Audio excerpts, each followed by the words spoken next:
Et bonjour à tous les amis, j'espère que vous avez bien de la forme. Moi, ça va super en pleine forme pour débuter cette longue semaine de stream. Et on débute avec votre émission Coffee Time. Bienvenue pour ce nouvel épisode, l'épisode du mois de mai.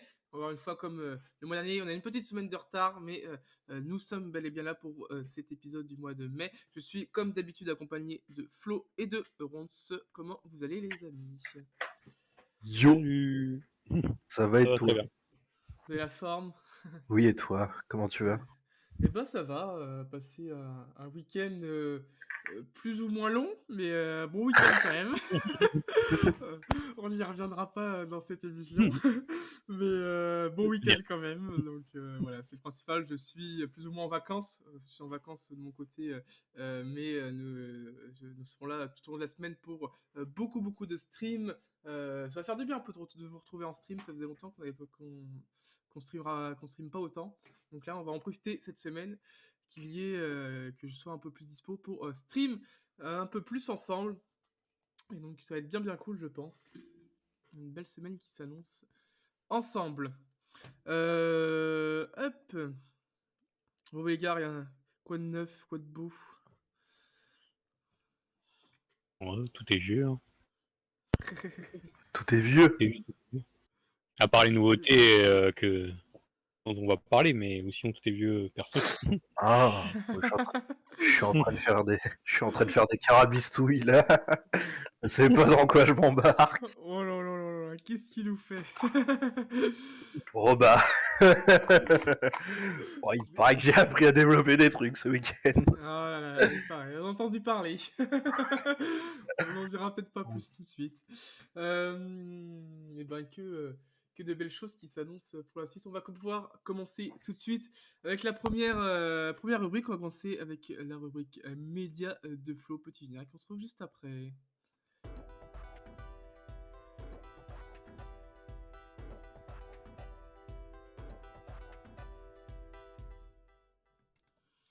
Alors, je crois qu'on va commencer par quelque chose dont on avait parlé vite fait la dernière fois.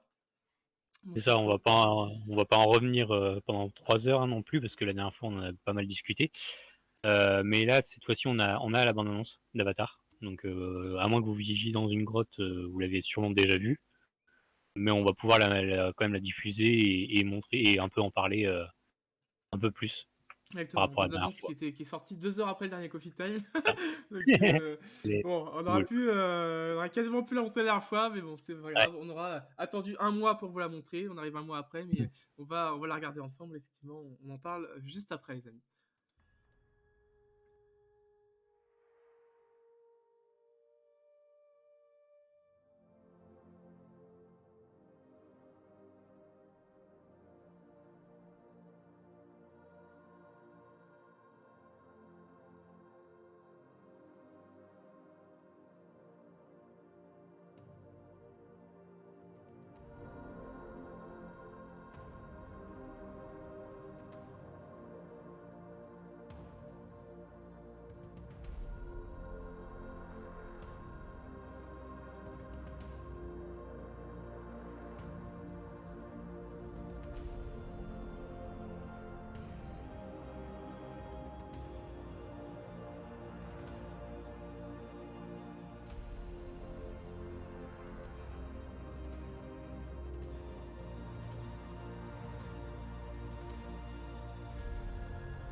I know one thing. Wherever we go,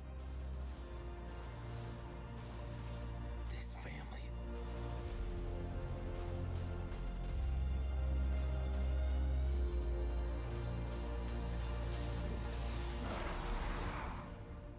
is our fortress.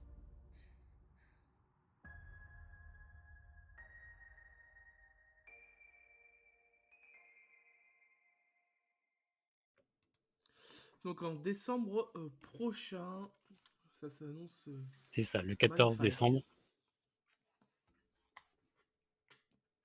Ouais. Voilà. Donc moi, j'attends vraiment énormément, comme on l'avait dit la dernière fois. Les images parlent d'elles-mêmes. je pense qu'on va se taper une sacrée claque au cinéma. Et ce sera vraiment, je pense, le film événement de l'année. Ok. Oui, c'est sûr. C'est bien Bah, sûr. hâte d'en voir plus en soi. Et c'est vrai que là, pour l'instant, la bande-annonce n'en montre pas trop, ce qui est bien. Après, à voir s'ils mettront une deuxième bande-annonce qui parlera un peu plus de l'histoire.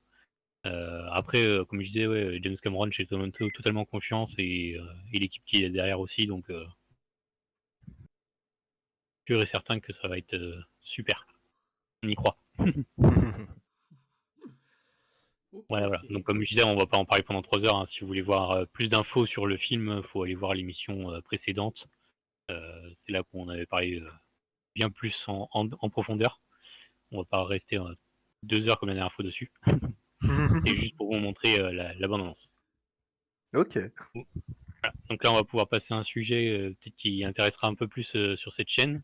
En plus, et, un sujet qui intéressera la chaîne en tout cas. Car il y a des informations qui ont été données de la part de Sony. Du coup, il y a des projets liés à PlayStation qui vont être mis en chantier au niveau séries et films. Il y en a surtout 3 qui ont été annoncés de nouveautés et on va faire un point sur déjà ceux qui ont été déjà annoncés il y a un petit moment. Après Sony, eux, ils n'ont pas de service de streaming, alors qu'ils ont le studio Columbia, par exemple, et quand même pas mal de films à leur actif. Donc c'est un peu dommage pour eux de ne pas avoir un service de streaming. Ils n'ont pas l'air de vouloir aller là-dedans, donc pour moi c'est une grosse erreur, mais bon après c'est leur choix. Eux, ils préfèrent produire et pour d'autres plateformes. Donc là on a Amazon Prime qui se permet de miser sur une grosse série avoir un gros budget, on imagine. C'est la série God of War. Donc après la série de super-héros The Boys et la série préquelle à Seigneur des Anneaux, c'est vraiment encore une série à très très très gros budget, on imagine. Je suis pas très joueur, mais j'ai vu des images de God of War. Pour moi, ça aurait été même plus des budgets films, mais bon, maintenant vu qu'ils mettent 200 millions sur des séries, pourquoi pas. Donc à voir ce que ça peut donner. Bon, moi je suis pas très joueur comme je disais, mais c'est une des licences qui m'intéresse et que si un jour je me paye par exemple une PlayStation ou autre, ça serait typiquement le genre de jeu que j'aimerais jouer. Donc à voir si la série respecte après les jeux comme les autres, hein, comme les autres séries qui viennent. Notamment Netflix, eux qui ont misé sur une autre licence phare de PlayStation. Du coup c'est l'univers autour des jeux Horizon.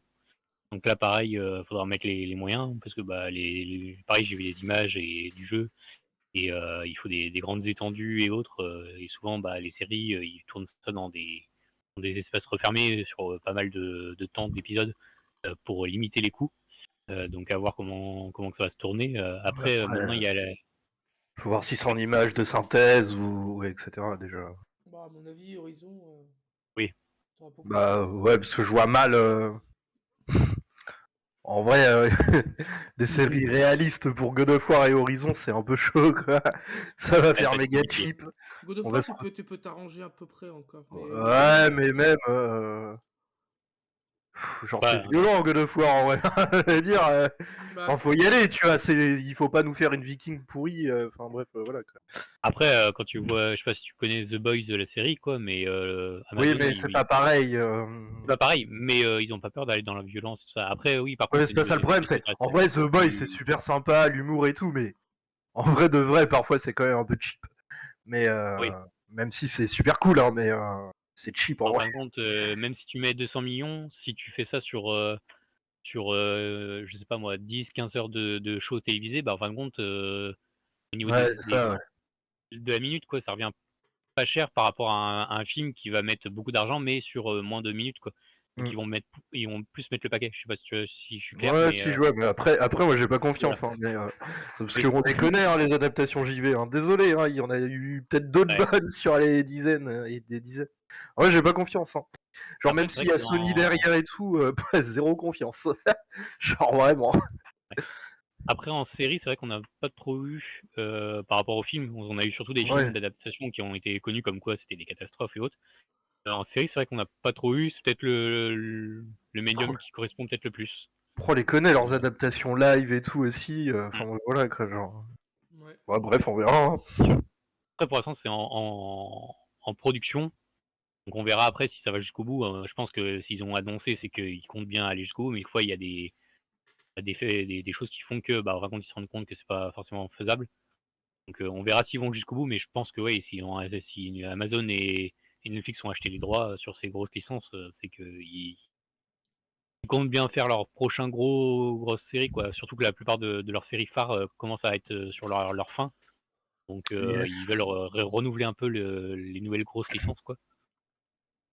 Surtout il y a le géant Disney Plus qui arrive derrière et qui, on va le voir tout à l'heure, balance au niveau des séries.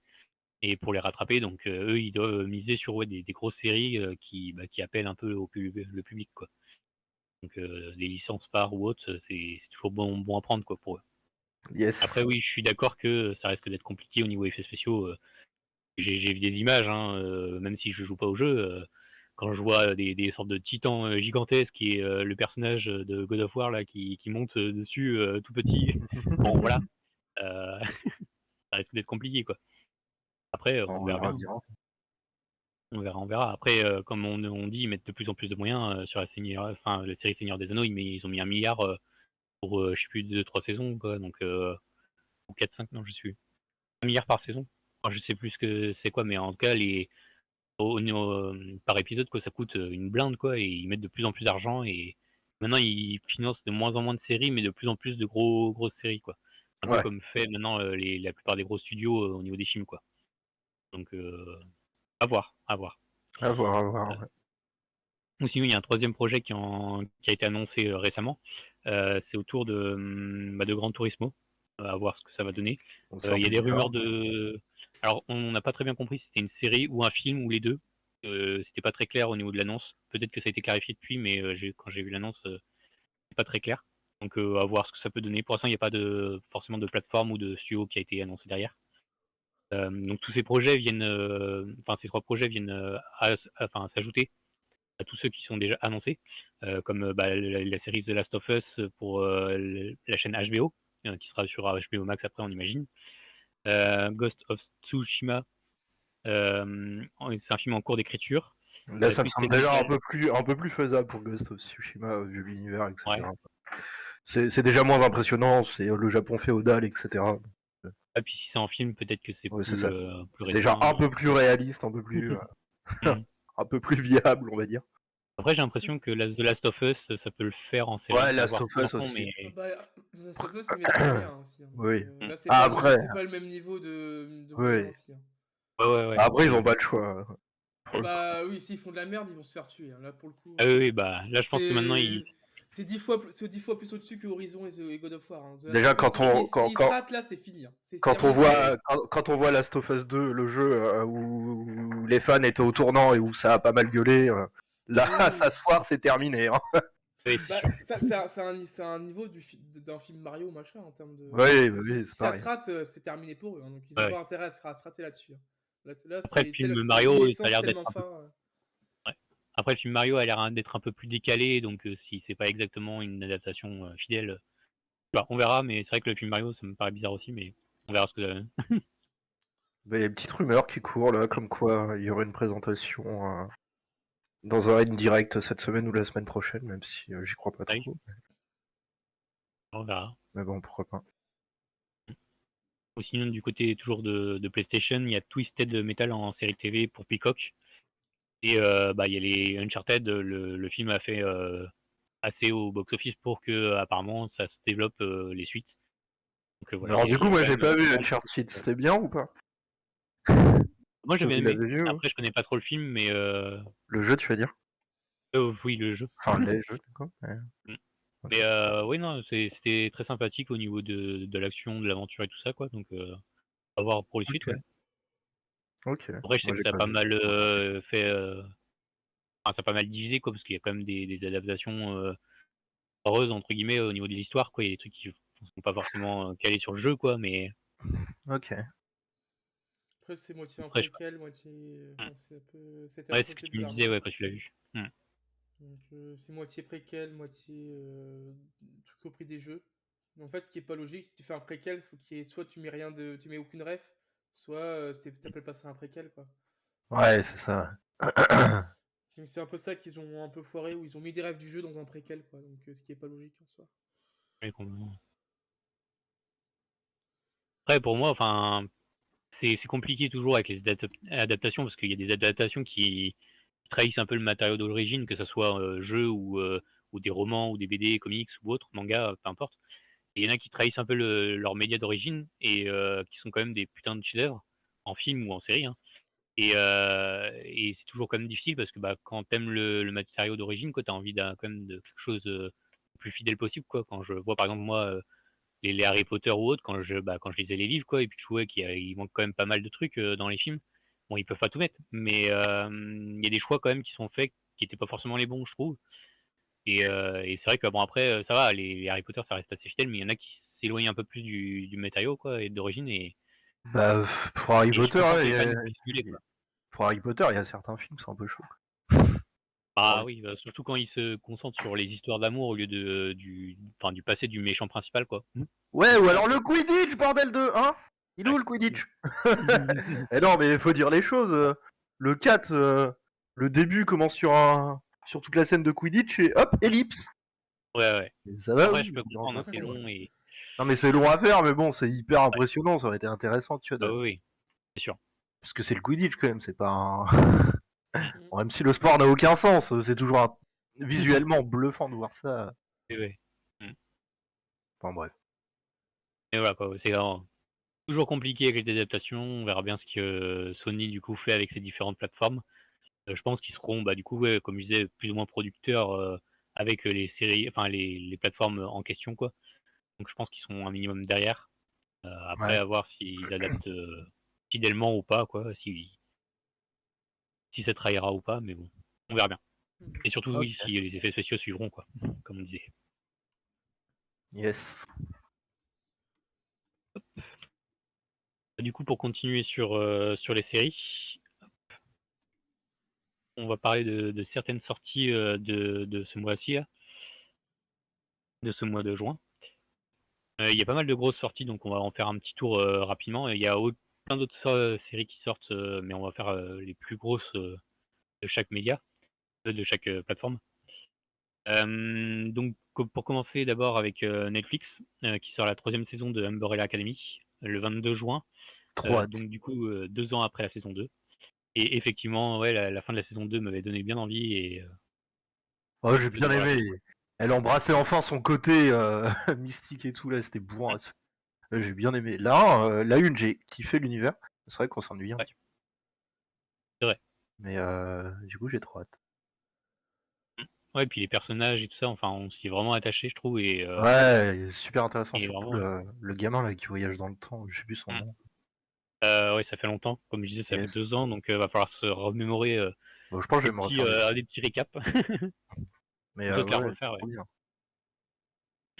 Et tu vois, c'est comme les Regardez, Stranger Things ou autres, moi je regarde les récaps parce que maintenant il y a tellement de séries qui ressortent d'un coup quoi, que t'as pas je le temps de t'avoue, te les refaire, quoi. Stranger Things, j'ai give up à la saison 2, alors j'ai vu 2 Ah épisodes, oui. je m'ennuie, salut. Bah, la saison 2 est pas la meilleure, mais là, la saison 4 là, 4, ouais, qui vient de sortir. il paraît que c'est pas mal. Hein. Ouais. C'est, moi je te conseille de rattraper parce que là, c'était assez lourd. Ok. Après enfin, ils ont fait en 2 parties, la saison 4, donc du coup, il y a deux autres épisodes qui doivent sortir encore en juillet. Donc à voir, la fin de la saison 4 et ils ont dit qu'ils s'arrêtaient à la fin de la saison 5, donc ils préparent, une fin au moins, ça c'est bien parce que des fois il y a des séries qui s'étalent un peu et ils savent pas où ils vont. Là au moins ils ont une fin quoi, et Umbrella Academy vu que c'est adapté plus ou moins aux comics, comme je disais, il y a encore des adaptations, compliquées, que ce soit Umbrella Academy ou tout à l'heure on va parler de The Boys quoi, c'est pas exactement fidèle aux comics, mais au moins il y a un peu de matériau qui fait qu'ils ont à peu près une ligne directive quoi. Donc c'est pas des séries qui partent un peu dans tous les sens et qui savent pas où est-ce qu'ils vont quoi. Ok. Donc voilà, c'est leur grosse sortie le 22 juin. Après avoir si une deuxième pense, série qu'on va parler tout à l'heure, peut-être un peu plus grosse pour certains, pas pour moi en tout cas, mais bon. On va parler d'abord du 24 juin. Alors c'est Seul face à l'abeille. C'est avec Rowan Atkinson, donc c'est l'acteur qui joue Mr Bean. Donc là, c'est une série où il essaiera de tuer une abeille dans une maison luxuriante qu'on lui a donnée à garder, et ça va devenir le chaos total, quoi. C'est un peu une sorte de, je sais pas si vous avez vu l'épisode de Breaking Bad où il est à fond derrière une mouche, quoi, qui l'énerve. Bah là, c'est un peu l'épisode un peu connu de Breaking Bad. Bah là, j'ai l'impression qu'ils ont Ok. fait ça, mais en mode on va faire un épisode par truc, et Bah moi ça me fait c'est la penser à même One chose. Punch Man, mais oui, chacun ses rêves. Un épisode où il bolosse tout son appart pour tuer une mouche. Ah oui, ouais. C'est un peu pareil. Exact. Donc à voir, je pense pas que ce sera une grosse série, quoi, mais si tu veux te détendre, je pense que ce sera des épisodes courts et juste fun, quoi, avec le Ouais, c'est vrai personnage. qu'on manque de séries vide-tête. Ouais, voilà. Enfin, je veux dire, et même les séries où on est censé se vider la tête, je les trouve trop, trop moralisatrices, trop. Alors que j'ai juste envie Ouais. de poser mon cerveau, en fait, si tu veux. Mm. Et même dans les séries dites humour, en général, je suis d'accord, en fait, on essaie encore de me faire réfléchir, c'est un peu chiant. Mm. Je veux Ouais, juste je me pense que là, il marrer. y aura pas forcément. Je pense que vraiment, c'est un concept et on y va, quoi. On voit jusqu'où Yes. on peut aller dans la débilité avec ce concept, quoi. Ils ont bien raison, hein. On manque de ça.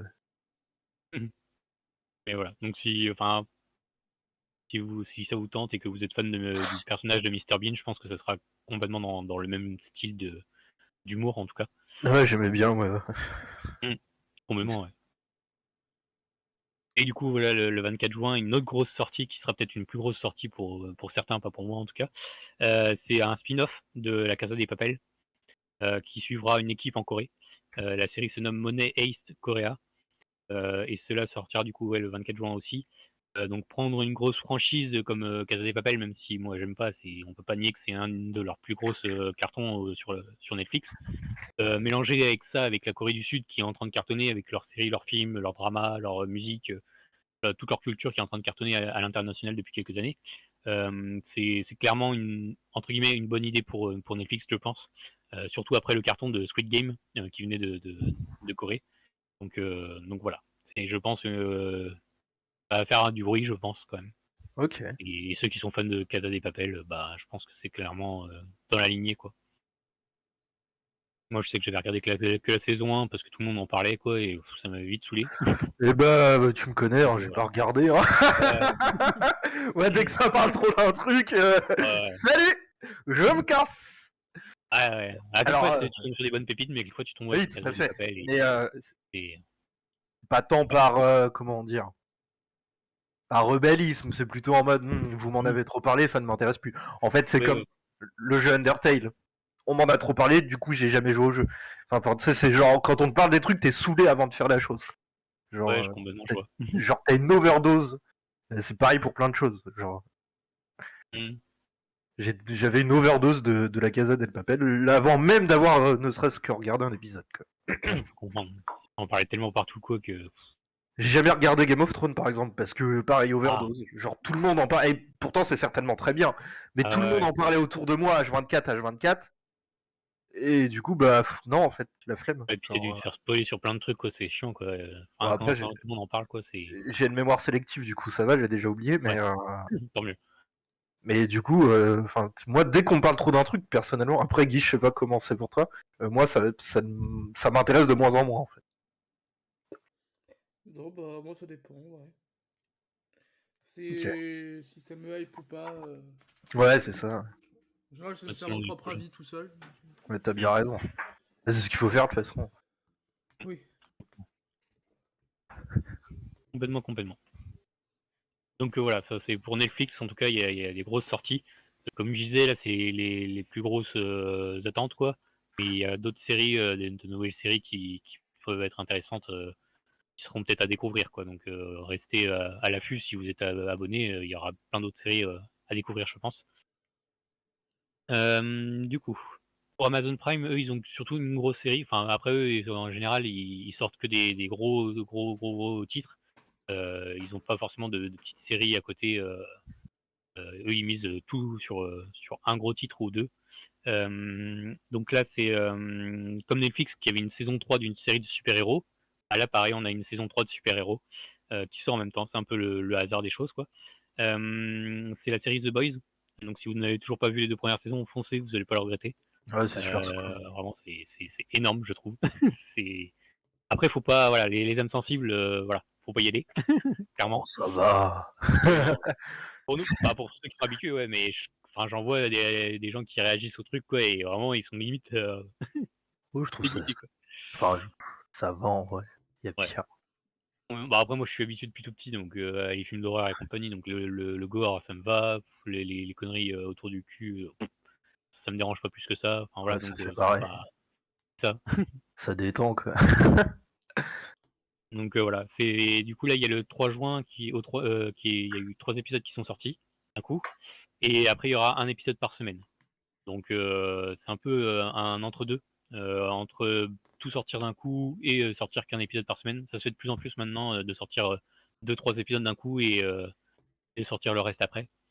C'est vraiment un compromis, je trouve. Et même Netflix qui faisait tout d'un coup maintenant, ils ont tendance à découper en deux leurs saisons Ouais. pour mettre pendant un mois une partie, et 2 ou 3 mois après ils mettent la seconde partie de la saison. Donc et ça tente des choses pour voir qu'est-ce qui est le mieux. Je pense qu'au bout d'un moment les gens ils diront ce qui leur plaît le plus. Je pense que j'ai l'impression que vraiment ouais ce format de entre deux plaît de plus en plus, et que la plupart des séries et des plateformes vont vers ce mode de diffusion en tout cas. Et moi ça me va très bien parce que bah c'est vrai que les 2-3 premiers épisodes souvent c'est de la mise en place, quoi, et du coup ça permet de bien rentrer dedans, et après de vraiment avoir à chaque semaine des théories, des gens qui en parlent et autres. Donc Yes. ça permet de faire vivre un peu la série plutôt que d'avoir tout d'un coup, et où tu as l'impression que les gens ils l'ont digéré et ça y est, hop, c'est fini, ou même pas une semaine, quoi. Donc voilà, je trouve que c'est un bon compromis. La saison 3 du coup j'ai vu les trois premiers épisodes. Si vous pensiez qu'ils pouvaient pas aller plus loin que ce qu'ils avaient fait, je pense que voilà, dès le premier épisode, ils te disent que hein, vous Ok. pouvez aller vous faire foutre. Ils savent très bien qu'ils vont pouvoir aller encore plus loin. Et voilà. Et il y a des personnages encore bien flippants, bien comme il faut.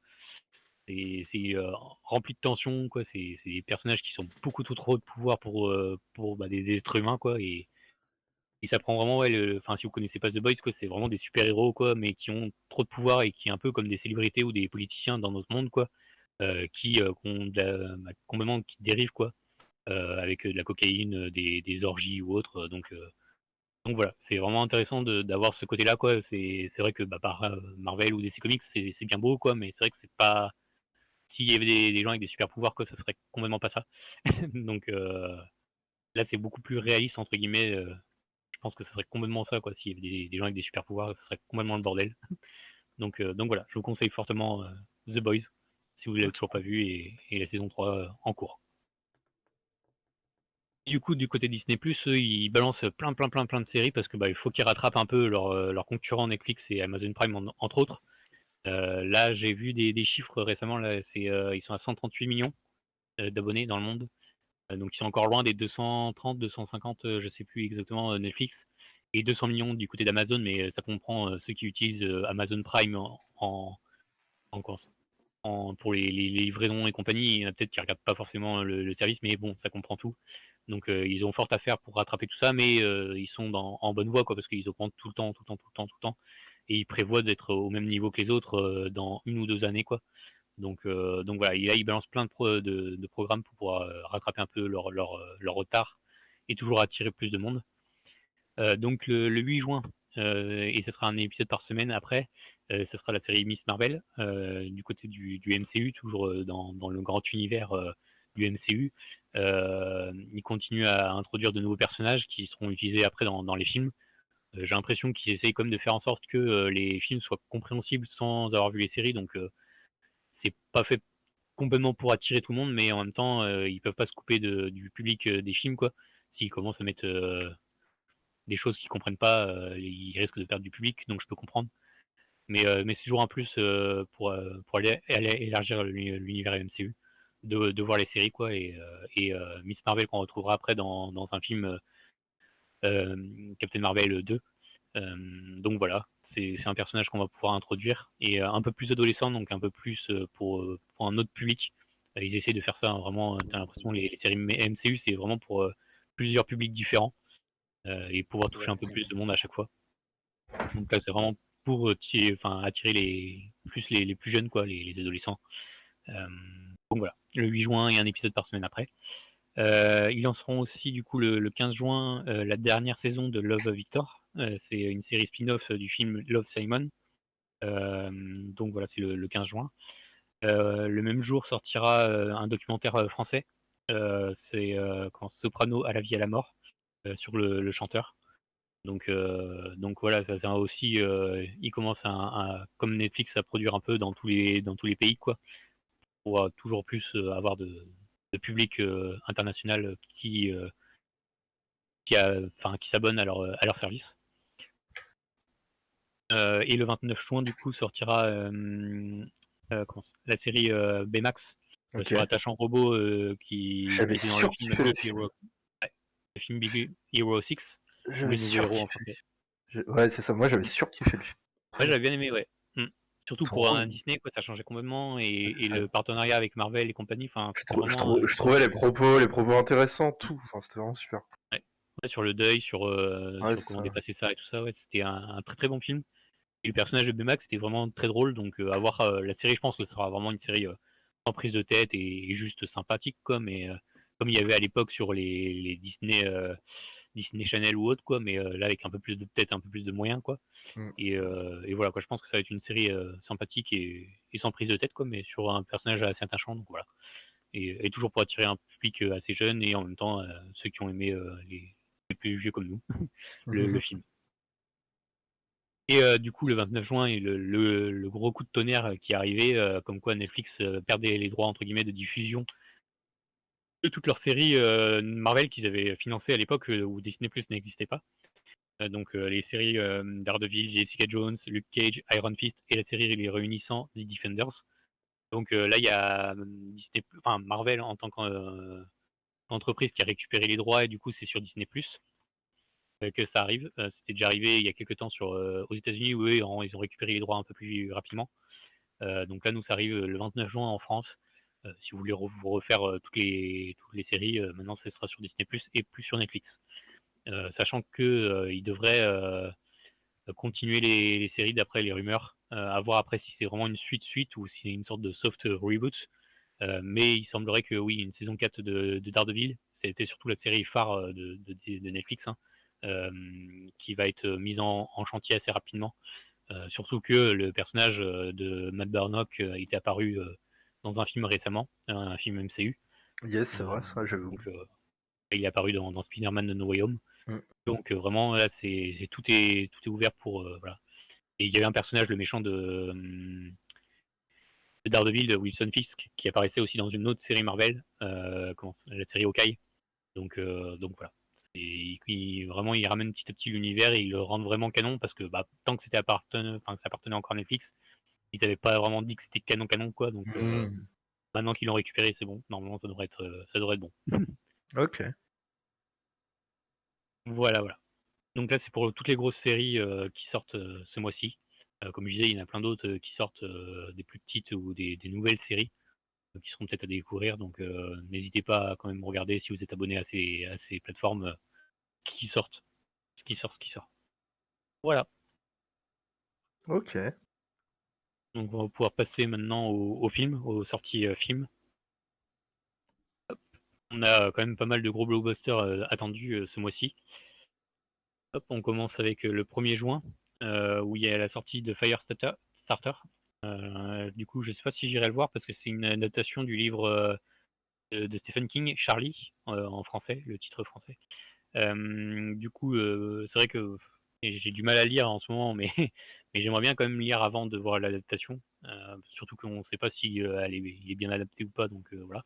Mais voilà, pour ceux qui aiment les films adaptés des romans de Stephen King, ici on suit l'histoire d'une jeune fille qui est dotée d'extraordinaires pouvoirs de pyrokinésie, qui tente de protéger sa famille contre des forces obscures et qui cherche à la capturer et à exploiter ses facultés.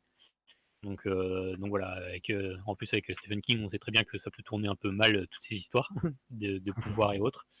Donc à voir si j'y vais ou pas le voir, mais ça peut être intéressant, quoi.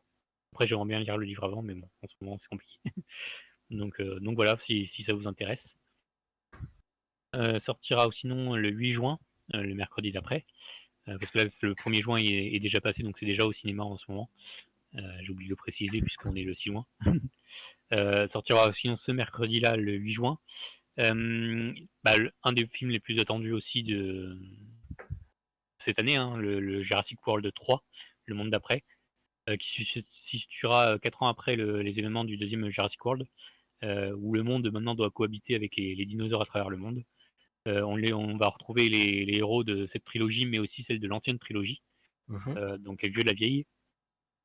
C'est un film qui est très attendu. Après, c'est vrai que j'ai vu certaines personnes qui l'ont vu en avant-première, et des gens du monde journalistique, cinéma ou autre, et quelques influenceurs aussi. Et apparemment, bon, c'est pas fameux. Donc ça m'a un peu refroidi.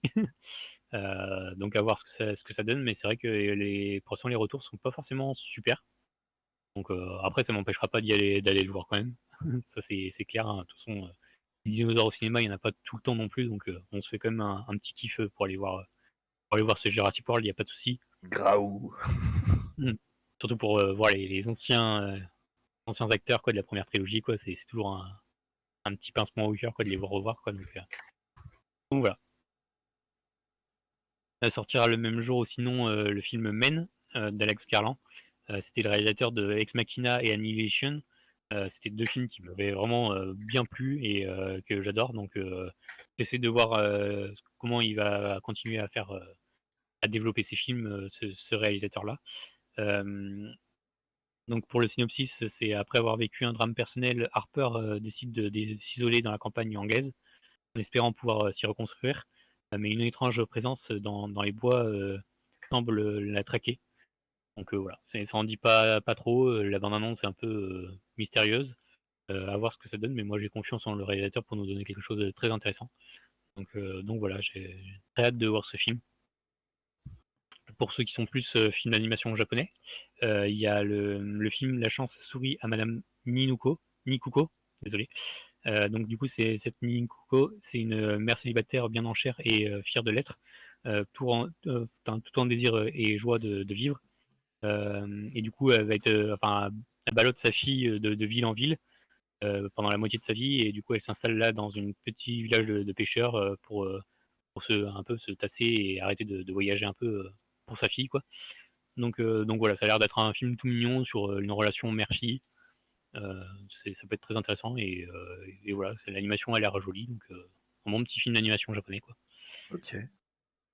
Il me semble, si je dis pas de bêtises, que c'est par le réalisateur de Les Enfants de la Mer, si je me dis pas de bêtises, hein.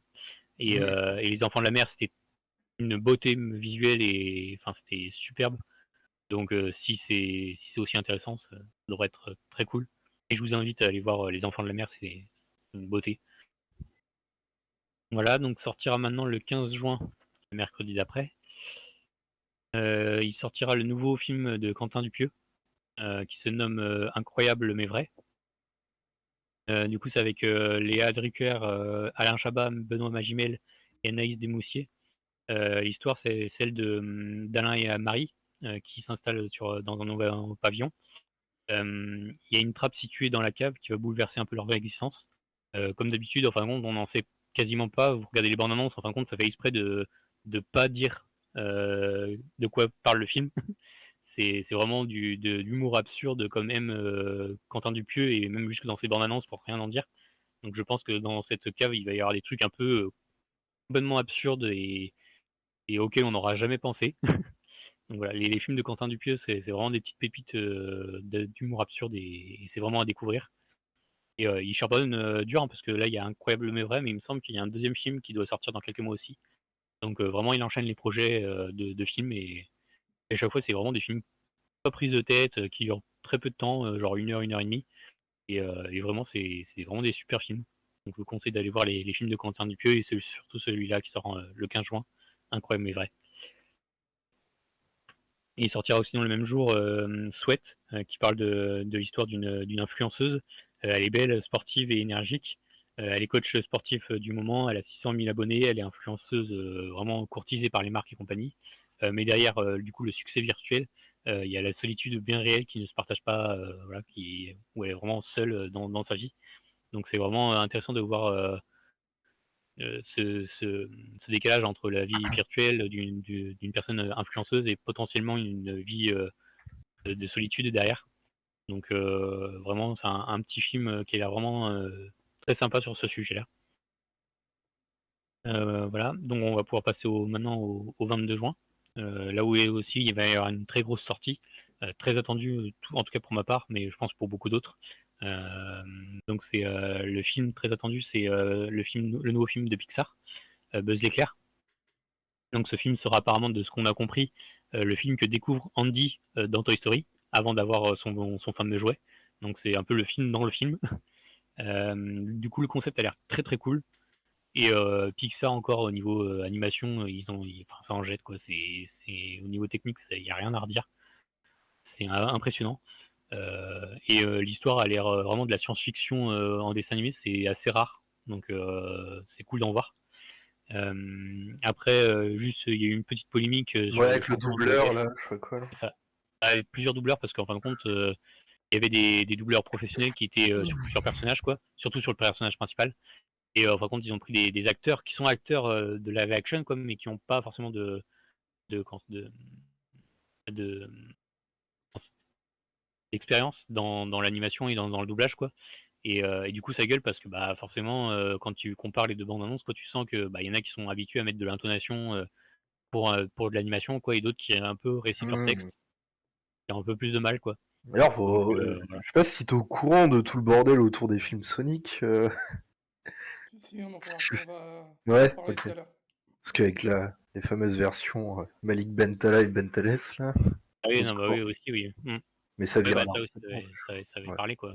Ouais, si on Après, en je trouve que parlera dans tout le à 2, l'heure, c'est je vais rien dire de plus. En vrai, c'est vrai que dans Sonic 2, ça l'avait un peu moins agaçant que le premier. Mais c'est vrai que Malik Bentala, bon, voilà, quoi, c'est pas en doubleur, quoi, et ça marche pas, quoi, au niveau de la voix, mais bon. Là, encore une fois, du coup, ouais, ça fait un petit peu polémique les doublages. C'est vrai que c'est un métier aussi, hein, ça s'apprend, c'est pas n'importe quoi, hein, donc voilà. Mais après, le film en lui-même a l'air super cool, et du coup, je le conseille quand même, quoi. Sortira aussi le même jour, pour parler d'un autre sujet, un film qui va retracer un peu la vie d'Elvis, avec un peu son manager et comment ils ont traversé un peu les époques. Donc voilà, c'est un film qui va être porté par Tom Hanks et Austin Butler. Donc Tom Hanks, le manager, et Austin Butler qui joue Elvis.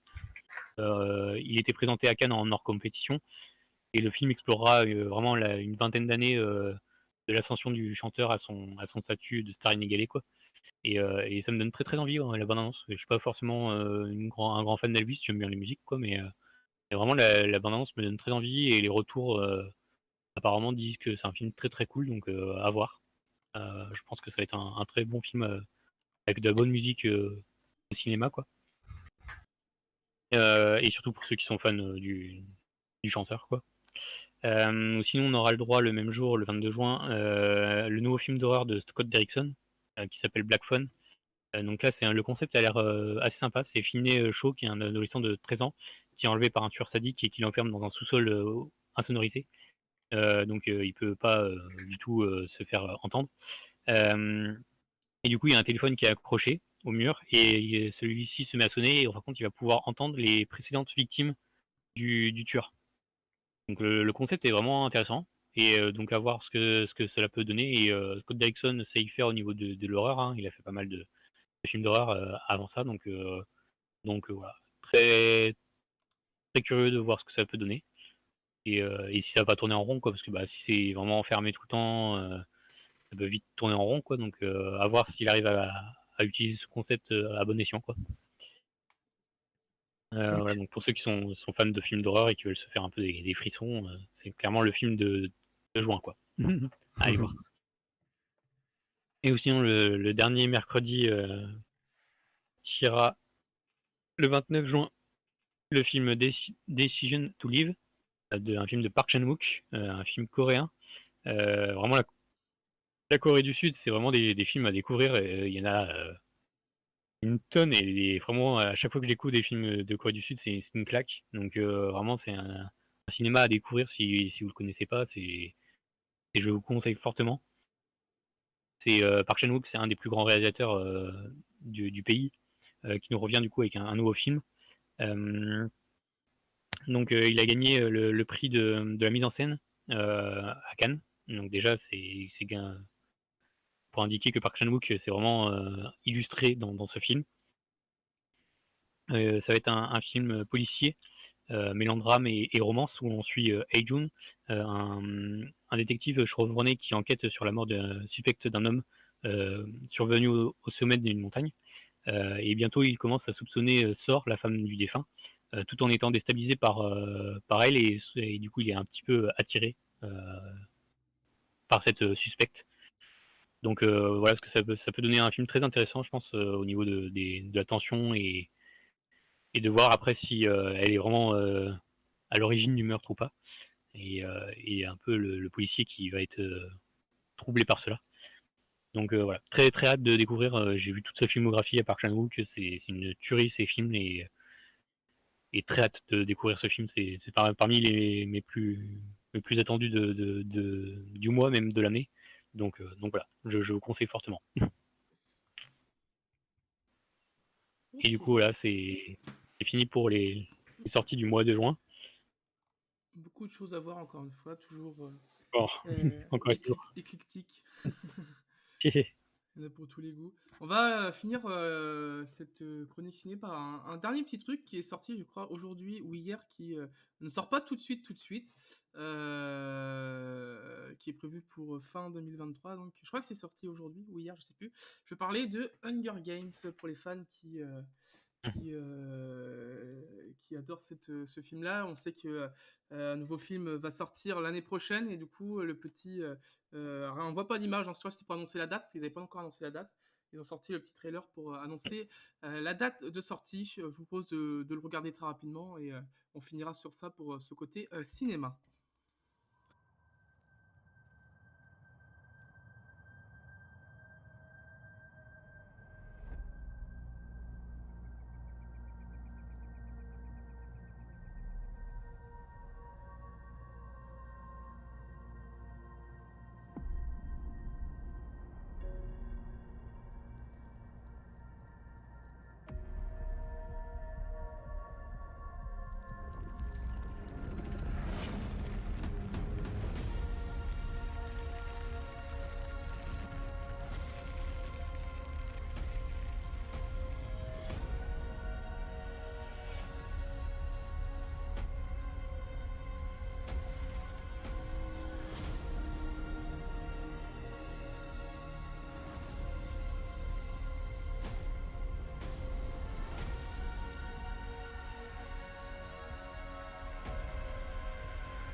Hunger Games donc qui sortira le 17 novembre 2023.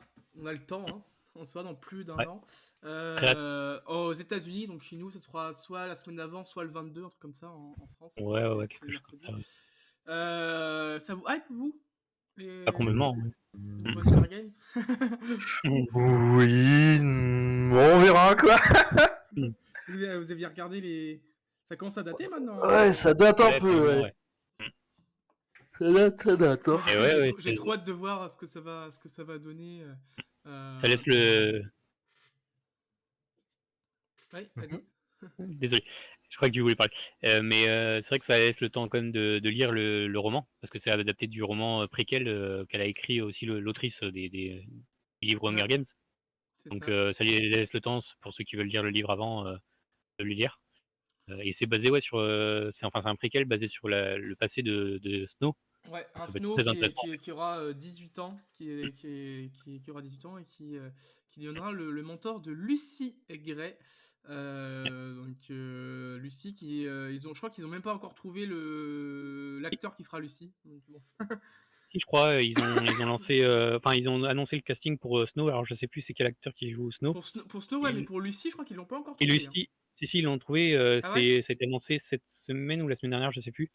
C'est Ok. alors comment ça s'appelle, Rachel Zellweger, je crois. C'est celle qui jouait D'accord, ok. dans West Side Story et qui va jouer dans plein d'autres choses. Elle a commencé avec West Side Story, donc le film de Spielberg là, qui était le remake. Et elle a commencé par ça, donc commencer par Spielberg, c'est assez impressionnant. Et là, elle va enchaîner les projets parce qu'elle va jouer enfin, dans le film Blanche-Neige, où elle va jouer Blanche-Neige, donc un gros rôle aussi. Mhm. Elle va jouer dans je sais plus quoi. Il y a 2-3 gros projets qui tournent autour d'elle. Et là, elle a été choisie pour celui-là, donc vraiment, elle enchaîne les très gros projets pour commencer. Et Ok. elle est assez impressionnante, quoi. Donc voilà, c'est Donc, Rachel Zellweger, il me semble, son prénom. Voilà. voilà.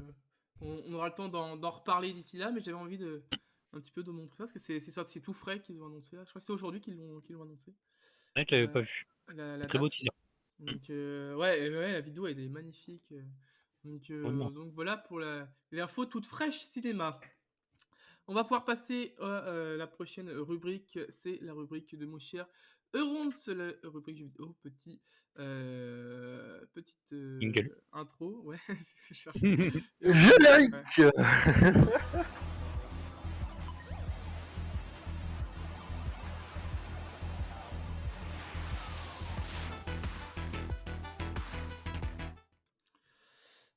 Alors, de quoi tu vas nous parler aujourd'hui comme sujet, mon cher Des Euron? succès dans le jeu vidéo.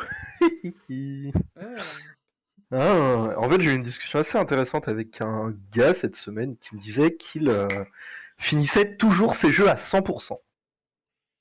Mais genre tous ses jeux, absolument tous. T'es des jeux de 50 heures, 100 heures, 200 heures, il les fait tous à 100%. Et du coup, je me suis posé une question, en fait, c'est une question que je me pose depuis longtemps. Je trouve que le système de succès est, comment dire, c'est une carotte, c'est la fameuse carotte que tu donnes à des rats dans une boîte pour, pour les motiver. Et du coup, on peut parler de rétention des joueurs, etc. Et je me suis dit que c'était un système qui finalement n'était pas toujours très sain. Vous, ça peut être intéressant d'avoir votre avis aussi.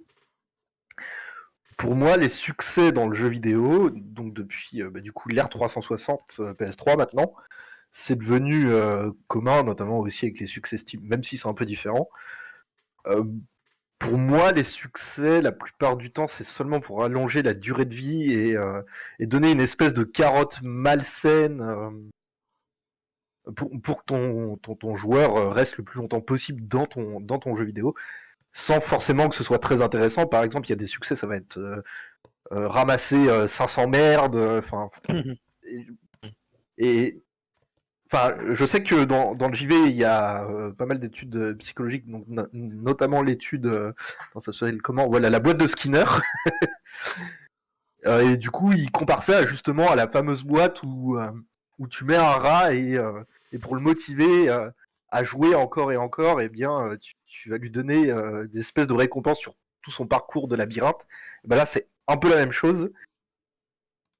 Et du coup, il y a des études qui montrent que le cerveau d'un joueur va du coup traiter les objets d'un monde, d'un JV, comme s'ils étaient réels.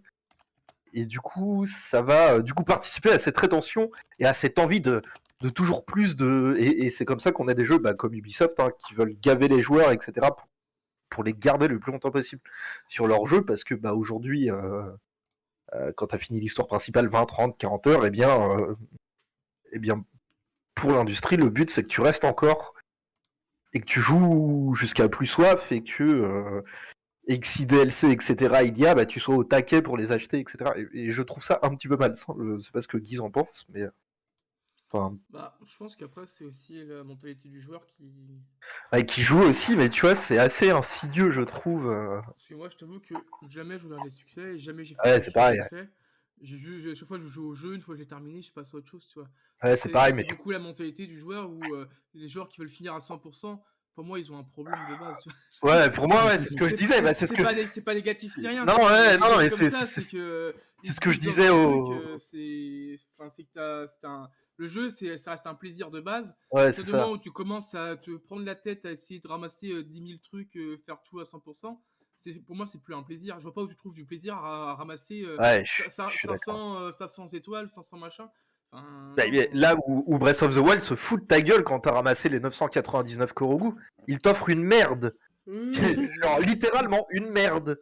Pour te montrer, mec, t'es débile. Pourquoi tu fais ça? Non, non, mais c'est genre, la récompense, c'est un caca en or. C'est pas une blague, c'est réel. C'est genre. ouais. Non, non, mais c'est pour te montrer à quel point c'est. Oui. Et du coup, j'ai trouvé ça super intéressant. Enfin, autant du côté de la Switch où t'as une. Où le joueur doit être récompensé enfin bref, c'est dans le game design de la Switch. Le joueur doit être récompensé rapidement parce que c'est des sessions courtes, etc. Mais dans des jeux longs, solo, etc. Je comprends pas pourquoi tu vas gaver ton univers de merde juste parce que ça veut dire que t'as pas confiance en ton univers en fait. Si tu tentes de faire de la rétention comme ça des joueurs qui du coup, y a pas mal de joueurs qui sont accros à ce système. On a un ami en commun avec Guise notamment où bah c'est pareil, il fait tous ses jeux à 100% et je suis d'accord avec Guise. Pour moi, ça démontre un problème, comment dit, de dépendance, etc. Enfin, et du coup, quand tu sais qu'il y a carrément des psychologues qui sont recrutés pour prétendre à, à rentrer dans les failles de ces 10 joueurs, etc. C'est un modèle pas très sain de jeu vidéo et ça se démocratise de plus en plus. Et je trouve pas ça très intéressant. Ayez confiance en vos univers, arrêtez de gaver de merde, de récompenses inutiles, etc. Il n'y a pas plus gratifiant qu'une récompense que t'obtiens pas tout le temps, etc. Tu vois, genre. Tu sais qui c'est qui a inventé les succès de base? Je sais plus, non, vas-y. C'est Xbox. Les premiers à avoir instauré les Oui, ouais. succès. Je sais plus en quelle année. Mais, Avec le Xbox, le Xbox, la première Xbox, non? Non, je sais plus. Oh, la 360, je sais plus. Mais oui, je sais que c'est eux qui ont mis en place tout ce système, etc. Après, les succès Steam, ça existe aussi depuis des années, mais. C'est arrivé après. Ok. C'est Xbox. Les Ouais, premiers. Et à l'époque, je crois que ça te donnait des récompenses si tu fais réussir les succès. Ouais, c'est ça. Bah, tu pouvais carrément acheter des jeux avec des points. Donc là, bon, encore, je dis pas. Mais maintenant, c'est plus le cas. Maintenant, c'est juste. Ok, t'as platiné ton jeu, c'est bien, mais c'est tout, quoi. Ouais. Ouais. Vraiment, pour que ça soit intéressant, quoi, faut que ça soit partie intégrante du jeu et du gameplay, quoi. Ouais, pour moi, il faudrait que ce soit diégétique. Par exemple, la série Xenoblade, c'est très bien fait. Enfin, surtout le 1. Quand tu obtiens des succès, tu gagnes de l'XP dans le jeu, et de l'or et tout ça. Et du coup, bah, tu vois, c'est déjà plus intéressant. Et t'as une liste, et les succès sont pas marqués. Genre, en fait, les succès, tu les débloques en faisant des actions que tu ne connais pas au préalable. Ouais, Du bah. coup, c'est intéressant, tu vois, déjà. Il n'y a pas cette...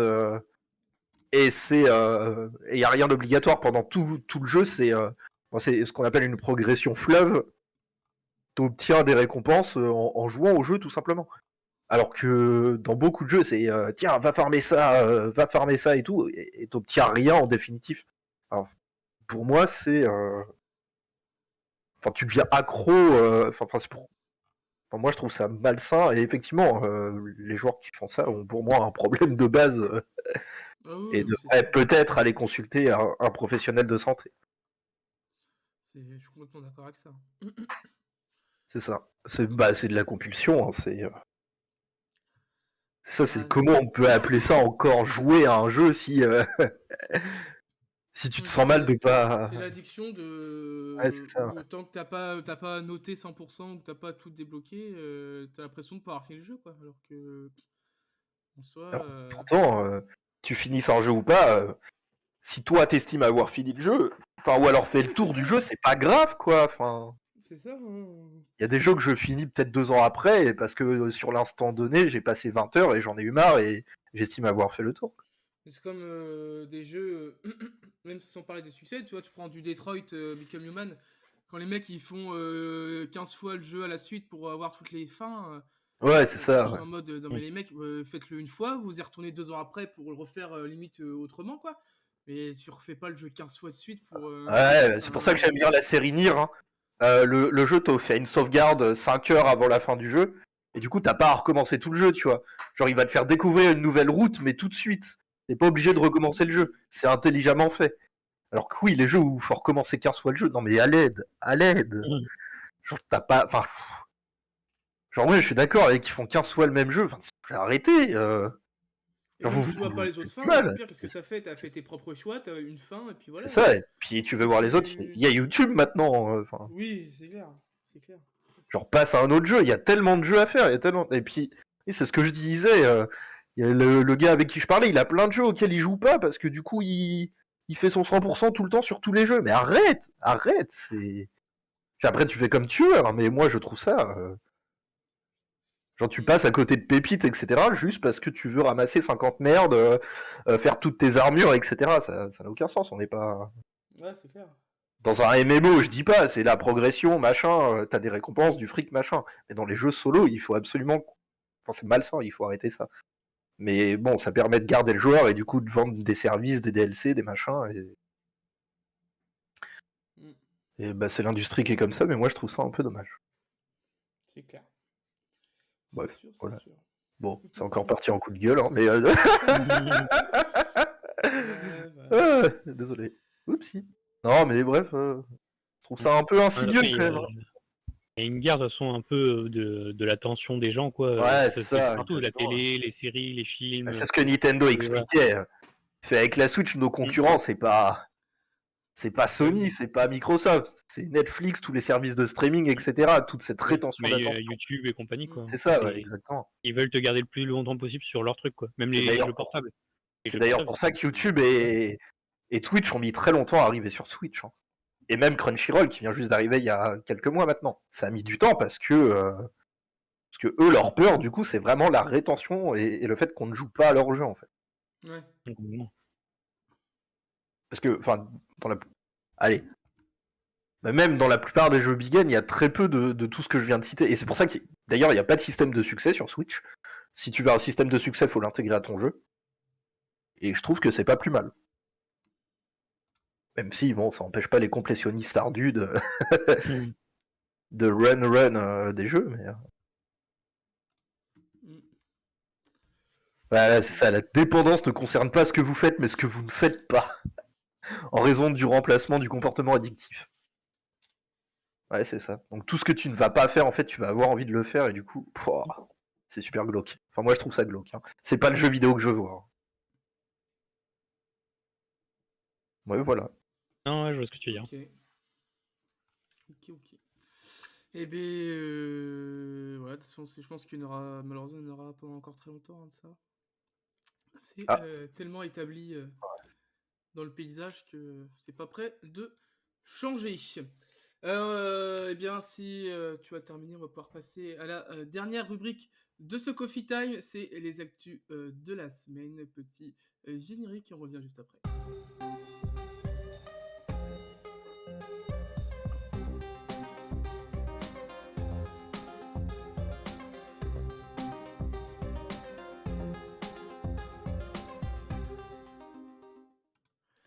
Les actus de la semaine, et on va tout de suite commencer par parler de notre petit Sonic. Justement, on en parlait un petit peu très vite fait tout à l'heure. On va en reparler parce que bien Sonic, je sais pas ce qu'ils ont, mais entre le cinéma, le jeu vidéo, c'est bourde sur bourde, avec notamment le gameplay de Sonic Frontier qui est sorti cette semaine, qui a été une catastrophe une nouvelle fois. Le cinéma, on en a commencé à en parler tout à l'heure, déjà à l'époque avec le visuel, là avec le doublage.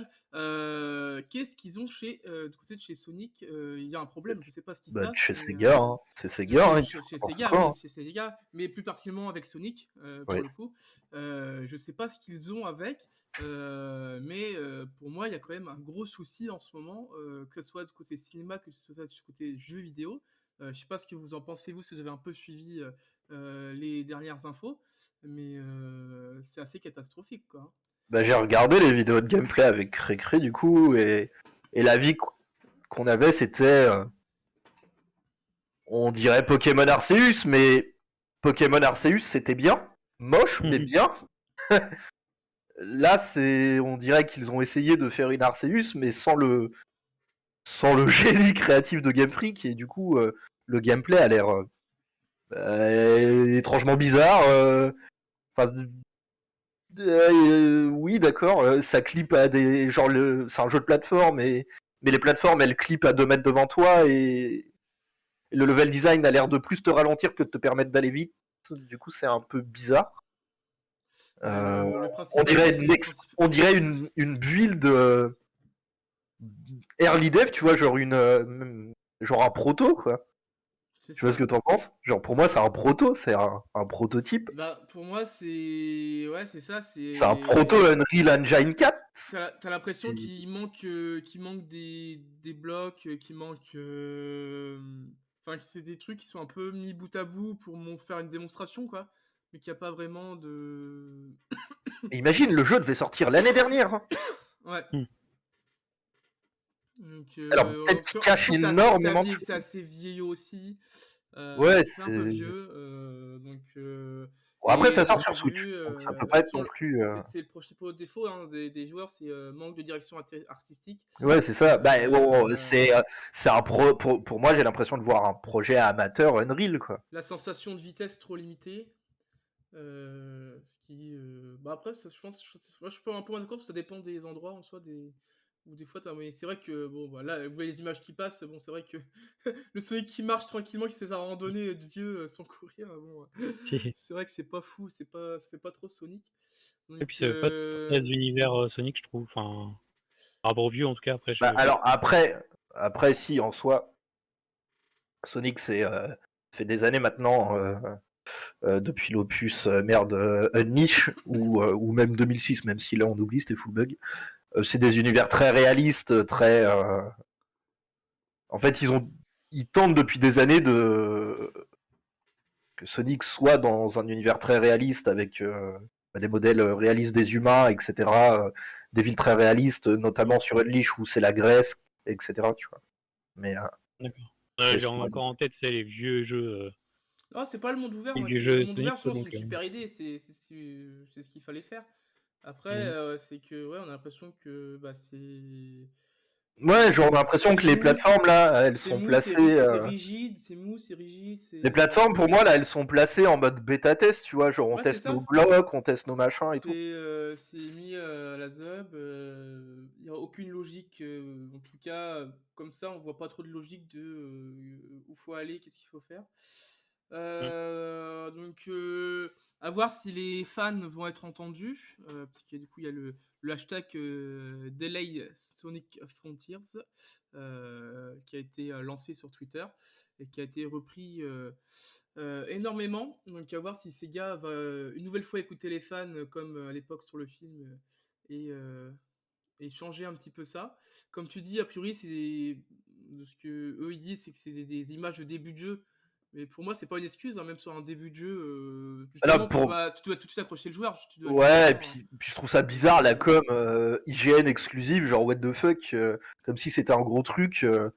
Enfin, enfin, faire une exclu IGN, tu vois, c'est quand même, c'est pas rien. Du coup, derrière, il faut assurer, et je comprends même pas qu'IGN ait accepté ça. Parce que c'est plus un bad buzz qu'un. Enfin bon, on dit toujours un buzz est bon à prendre, mais qu'importe le buzz. Ouais, après un bad buzz, Et en plus, les mécaniques montrées là, notamment, là vous allez voir, normalement bref, normalement il y a un moment donné, on le voit tourner autour d'ennemis et les capturer en les tuant. Enfin, ça vient de Pac-Man et c'était il y a 15 ans, quoi. Donc, enfin, des premiers jeux Pac-Man en 3D, et du coup c'est un peu bizarre, tu vois, genre. Enfin, moi, je suis pas contre de faire un Sonic un peu plus puzzlé, avec des énigmes, etc. Bah tiens, vous allez voir là, normalement. Mais tout ça me paraît bien trop lent pour un Sonic. Genre, Ah bah oui, c'est sûr. La vitesse, manque de vitesse. Et c'est vrai que, comme tu l'as dit, c'est quand même un jeu qui a été présenté, on s'en rappelle, en 2020, qui devait sortir l'année dernière, repoussé, qui est censé sortir à la fin de cette année, qui est censé sortir fin d'année sur toutes les plateformes, mais on se demande si ça va être possible ou pas, quoi, parce que le studio a l'air d'avoir confiance en son jeu, donc voilà. Mais après, ça se trouve, c'est juste leur com qui a chié. Il y a un milliard de trucs qu'ils ne montrent pas, etc. Même si c'est possible aussi, hein. je trouvais que les ennemis n'avaient pas d'identité, c'est juste des robots, etc. Bon, j'ai été habitué à mieux. Enfin, ou même pour des robots, c'est juste des boules, genre par le design au secours. Et ouais, ça fait très. Il y a la vidéo d'un Fangame Sonic de 2014 qui est fait sous Unreal, eh bien ça fait très, C'est aussi ça bien. fait, ouais, ça fait très tuto Unreal sans direction artistique. C'est toutes ces fameuses démos techniques de joueurs qui pensent être des game designers nés, notamment en faisant de Zelda un jeu ultra réaliste sans direction artistique. Là, j'ai l'impression de voir ça, quoi. Mm, mm, mm. Et effectivement, techniquement, c'est. Bah non, même pas. Techniquement, c'est pas bien parce que ça clip devant toi, etc. Voilà, quoi. Genre, il n'y a pas de moteur physique, donc c'est moins impressionnant que Breath of the Wild sorti en 2017. Enfin, genre, il n'y a pas de moteur physique, il n'y a rien du tout. Enfin, c'est pas. Non, mais en tout cas, c'est Il vraiment n'y a pas juste une d'interaction avec démo l'environnement. il montre deux, Ouais. trois trucs qu'il y a dans le jeu, quoi, mais... Après, c'est étrange comme façon de communiquer. Genre. Montrer les meilleurs aspects de votre jeu, donner envie, quoi. Genre. Bah ouais, ça me paraît bizarre. Après, est-ce qu'ils en gardent sous le pied pour... Mais ça me paraît bizarre. Donc on va à se faire à suivre sur les prochaines semaines, parce que je pense qu'ils vont quand même répondre aux critiques. Donc on va essayer de voir un petit peu quelle stratégie ils vont adopter dans les prochains jours / semaines du côté de chez Sega. Yes. Ce que je vous propose, on va pouvoir passer aux prochaines infos. On va parler un petit peu eh bien, d'un trailer qui est sorti il n'y a pas si longtemps, mais qui sur une grosse info de ce mois-ci, c'est la date de Pokémon qui est sorti, le trailer qui est sorti du côté de Pokémon. Qu'on a, Je vous t'ai aviez je suivi en t'ai live. épargné la chronique Pokémon. Ouais, je me suis demandé si t'allais en parler, du coup j'ai mis de côté au cas où. Je dis allez. Et non, pour une fois, on va pas en parler. Et ben c'est moi qui en parle, mais je vais pas forcément parler Et- du jeu parce que vous l'avez vu en live, donc je vous laisserai aller voir. Je crois que tu l'as mis sur YouTube, je pense, la rediff. Yes. Donc voilà, je laisserai aller voir la rediff sur YouTube. On va surtout parler de Pokémon Company qui a fait sa meilleure année de toute son histoire cette année, avec tout si c'était confondu. Si c'était Avec, pas suffisant l'année dernière. Ouais, avec 1,4 milliard d'euros de chiffre d'affaires et surtout 300 millions d'euros de bénéfices nets pour la Pokémon Company. Donc avec une hausse de 123% par rapport à l'année dernière. Et Masuda qui est devenu leur du énorme. coup directeur artistique Ouais. de Pokémon Et Company notamment aussi. eh bien, c'est grâce notamment à Arceus et ses quasi 13 millions de ventes. Diamant étincelant et c'est quasiment 15 millions de ventes. Donc, Arceus qui est sorti il y a 4 mois, on rappelle. Enfin, il y a 6 mois. donc c'est Mais, vraiment, tout va bien de côté de Pokémon Company. C'est tout simplement vraiment les meilleurs chiffres depuis. Alors tu sais depuis quand ils n'avaient pas fait des chiffres aussi hauts? Je en sais termes de que vente et tout Sword and Shield ont fait des énormes chiffres, mais En termes de bénéfices, et ah, bien non.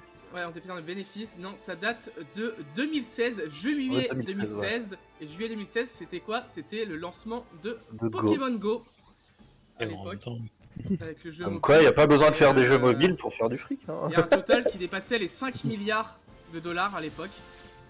Donc Pokémon Go qui avait tout écrasé En même temps, j'en ai claqué des thunes dans le jeu de en merde. 2016. Donc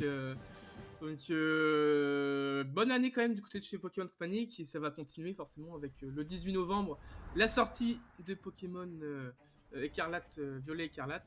Donc sans oublier bien sûr les produits dérivés qui suivront avec cette sortie. Donc Oui, ça annonce une très bonne année du côté de chez Pokémon Company encore une Ouais, fois. s'ils pouvaient en donner à Game Freak, moi je serais heureux. Hein. Ah, ça c'est comment une ça- autre question ça. Bon, même si ne soyons pas mauvaise langue, c'est quand même 100 fois plus beau qu'Arceus. Un peu d'objectivité quand même. C'est vrai que le rendu du jeu n'a rien à voir avec Arceus. Quand même. C'est quand même plus Ah bah intéressant. oui, bah, la hype est présente, je suppose que pour toi... Bah oui, Après, étrangement. toi, t'es Violet ou Écarlate toi? Moi j'en sais rien, je prendrais la version la moins achetée pour pigeonner les gens. Comme d'habitude. Mais oui, étrangement, j'ai vu pas grand monde râler. C'est très rare hein, pour un jeu Pokémon, faut le noter, c'est pour ça que je le dis. Yes. Genre suite à ce trailer, j'ai vu peu de gens râler. C'est étrange. D'habitude, je vois des gens péter des plombs et tout, mais là, c'était Ok. Donc, C'était presque genre le statu quo, genre tranquille. Et c'est peut-être parce que Le jour d'avant, Masuda a expliqué qu'il devenait directeur créatif chez Pokémon Company. Donc Masuda, c'est l'un des créateurs des premiers jeux Pokémon, etc., sur lesquels il faisait de la musique, et ensuite il est devenu producteur exécutif à partir de, je crois, Diamant et Perle. Enfin bref. Et du coup, peut-être que les fans se sont dit que maintenant, chez Pokémon Company, on prendrait plus en considération les jeux et qu'on arrêterait de juste se focus sur le le merchandising, pardon, tout ce qui est peluche, cartes, etc. Surtout avec l'arrivée de Masuda, du coup. C'est ça, ouais. Donc, Parce que ça devrait changer un petit peu. c'est ça, on se dit que bon, c'est Masuda quand le mec supervisait tous les jeux jusqu'à maintenant et bon, fallait filer droit, donc j'imagine que ça peut être intéressant effectivement qu'il soit chez Pokémon Company. On verra quoi. Peut-être qu'il apportera du relationnel et expliquer à quel point être développeur c'est compliqué et peut-être que Game Freak aura plus de moyens, etc. quoi. Yes. On sait que Nintendo ont fait des efforts de leur côté, les ont rapprochés dans leurs locaux, etc. Et ont même lancé la construction d'un nouveau bâtiment pour permettre des productions fleuves, hein, moins compliquées, etc. Donc à voir du côté de Pokémon Company maintenant, ceux qui ont les cartes. Exactement. Eh bien, on suivra ça sur les prochains mois. Voir comment ça évolue. On va rester chez Nintendo, puisque on en parlait, Nintendo qui n'est pas présent sur le Summer Game Fest, qui Battre les couilles. c'est seul gros des gros poissons qui ne sont pas là. Eh bien, ils ont pris une nouvelle fois la parole et ils ont annoncé qu'ils ne seraient pas non plus là pour la première fois depuis des années, qu'ils ne seront pas présents à la Gamescom non plus. Donc Nintendo qui s'isole encore un peu plus une nouvelle fois avec cette nouvelle prise de parole. Donc pas de Summer Game Fest, pas de Gamescom pour Nintendo cette année. Ça commence à faire beaucoup du côté de chez Nintendo quand même, je trouve. Hein. Ouais, je sais pas c'est quoi leur problème. Mais... Ouais, là c'est vraiment l'isolation. Franchement, Gamescom ils y sont depuis des années et des années. La première année depuis, je crois que c'est, je sais plus combien d'années, j'avais vu ça tout à l'heure, mais j'arrive pas à retrouver le nombre d'années. Mais première année depuis très longtemps que Nintendo n'est pas à la Gamescom. Donc pourquoi, pour qui, pourquoi peut-être qu'on en saura plus d'ici la fin de l'été du côté de chez Nintendo, mais ça paraît quand même, ça commence à faire beaucoup du côté de chez Nintendo. Alors est-ce qu'ils ont vraiment pour projet de vraiment faire tout solo maintenant? Je pense pas, en vrai. Ça me paraît quand même bizarre en termes de com, quoi. Mais... Je trouve ils ont vraiment rien à montrer, mais j'y crois pas une seule seconde. Après, je sais pas, au niveau du jeu vidéo, Nintendo qui fait à part peut-être, je sais pas s'il y en a d'autres qui font aussi à part maintenant leur propre. À la Gamescom, tout le monde a déjà annoncé sa présence et Nintendo, c'est les seuls qui ne seront pas présents encore une fois à la Gamescom. Ouais. Donc, parce que je sais que dans le monde du cinéma, je sais plus alors le nom de l'événement, mais il y a 1 ou 2 événements par an qui faisaient un peu qui réunifient un peu les studios pour annoncer leurs trucs. Et maintenant, la plupart font bande à part et par contre, il y a presque plus d'annonces dans ce genre d'événements et chacun fait ses annonces. Chacun fait ses annonces, mais ils sont quand même liés au salon ou machin indirectement. Ouais. Après, c'est peut-être juste une question. Et là, la Gamescom, ils ont annoncé pas de conf et pas de stand. C'est ça, c'est les deux. Encore, après, cette année, tu peux ne pas faire de conf et avoir un stand, mais là, ils ne prennent même pas de stand à la Gamescom. Quoi. C'est ça le pire. Ouais, après, cette année, ils ont voir peut-être dans les prochaines semaines, PGW. On va sûrement avoir l'info dans les prochaines semaines. Après, j'ai envie de dire, qu'est-ce qu'ils auraient à montrer? Parce que, à mon avis... même s'ils auraient à montrer, attends, parce que j'ai pas de stand. Non, j'ai 2-3 idées. Pour moi, ouais, mais pour moi, à la base, ils devaient montrer Xenoblade. Sauf que Xenoblade, il devait sortir en septembre. Ça aurait été le bon moment pour montrer. Sauf que le jeu a été avancé. Parce que tu sais, en général, ils montrent 1 ou 2 jeux à la Gamescom et pas beaucoup plus. La plupart du temps, sinon, c'est de l'éditeur tiers. Donc là, à mon avis, ça se trouve, le planning, le fait de repousser Splatoon, déjà, c'est méga étonnant. Parce que Splatoon, c'est pour l'été, tu vois. Genre, pourquoi le sortir en septembre? Il était certainement juste pas prêt. Et du coup, là, à mon avis, il devait montrer Xenoblade. Je dis ça comme ça, j'en sais rien du tout. Peut-être que j'ai raison, peut-être que j'ai tort. À mon avis, il devait montrer Xenoblade là cet été, que ce soit la Gamescom, etc. Mais du coup, vu que le jeu sort là le 29 juillet, je crois, bah, ils ont rien à montrer finalement comme grand jeu solo, etc. On aura de l'éditeur tiers qui montreront certainement des jeux à sortir sur Switch, mais moi je pense qu'ils ont juste rien à montrer finalement. Même s'ils auraient pu mettre du Splatoon, ça attire du Splatoon. Enfin bref, mais voilà. Et après, c'est Pokémon, et Pokémon, ils font bande à part, eux, donc... On sait pas, il y a des rumeurs qui courent. Il y a des rumeurs comme quoi un direct serait annoncé bientôt, mais est-ce que c'est vrai? mais sans parler Ouais. de direct, le fait qu'il y ait pas de stand, parce que les stands, c'est quand même. Ouais, je suis d'accord. Ouais. Là, c'est vraiment. Parce que qui disent qu'il n'y ait pas de conf, bon, effectivement, ça peut se comprendre pour les raisons que tu évoques. Le fait qu'ils ne se déplacent même pas sur ce qui est la Gamescom, ça devient le salon numéro 1 au monde, hein, maintenant que le 3 est un peu descendu de son pédestal. La Gamescom devient le premier salon mondial, hein, maintenant, depuis, Ouais, au fil des années. Et Nintendo qui ne prend pas de stand de la Gamescom, c'est quand même très très très étonnant. Donc à voir s'ils seront présents à la PGW et au Tokyo Game Show. le Tokyo Game Show, ça m'étonnerait qu'ils y soient pas quand même. Oui, Mais... j'espère pour eux, mais ça serait très surprenant. Mais, Après, on sait que c'est j'ai- Big N Japon qui gère tout. ouais, j'ai Genre... très peur pour la PGW qu'il n'y ait pas de Nintendo non plus. Hein. Vu Ça, comment ça après, part et que comment ça s'annonce, j'ai bien peur que la PGW sera sans Nintendo cette année, mais bon, on verra dans les prochaines semaines si Après, Nintendo ça se trouve, ils prendra vont la nous... parole ou pas. Ça se trouve, ils vont nous faire une Sony, tu sais, pendant quelques temps, ils vont être dans leur coin parce que ils ont peut-être des plannings un peu différents, etc. Et puis ils vont revenir là, tout simplement, on sait pas. Faut pas non plus... Non, c'est sûr, vraiment c'est l'année sûr. prochaine, si vraiment là ils font plus rien, là ça va devenir compliqué. Déjà que pendant l'année Covid, MDR, pendant 1 an et demi, pas de Nintendo Direct, au secours. Bon, bref, Ouais. c'était le Covid donc. Bon, ok. Mais bon, tout de même, quoi. Genre, faites un effort sur la com, les gars. Surtout que ça va encore gueuler, etc. Et parce qu'ils le savent, hein. Ils le savent que les joueurs veulent de la com. Il y a interdiction Ah oui. de retourner comme avant où ils disaient rien à H24, etc. Voilà. Bon, on suivra on fera ça de près, pardon. On se fera dans les prochaines semaines. Et puis, puisque vous le savez, hein, on sera à la PJW. Donc, ce serait bien qu'il soit là quand même. Prochaine petite info, on va partir du côté de chez Nekon. Nekon qui a, pareil, annoncé son fin de bilan, parce qu'on est en juin, donc c'est la fin des bilans pour les bilans financiers pour à peu près tout le monde. Nekon qui est en recul cette année, mais qui annonce que c'était prévu. Nekon, on le rappelle, qui a une très grosse année 2023-2024, puisque Nekon, pour ceux qui ne savent pas, c'est quand même ceux qui vont sortir Le Seigneur des Anneaux, Gollum, Vampire, qui est sorti le 19 mai, notamment sur leurs deux gros jeux, Steel Rising. Donc des grosses années qui s'annoncent du côté de chez Nekon. Une année un peu blanche, mais ça annonce du lourd du côté de chez Nekon pour les prochaines années. Ça reste un bon studio, on a confiance en eux, même s'ils perdent un peu de chiffres et du coup peut-être un peu de budget pour les jeux.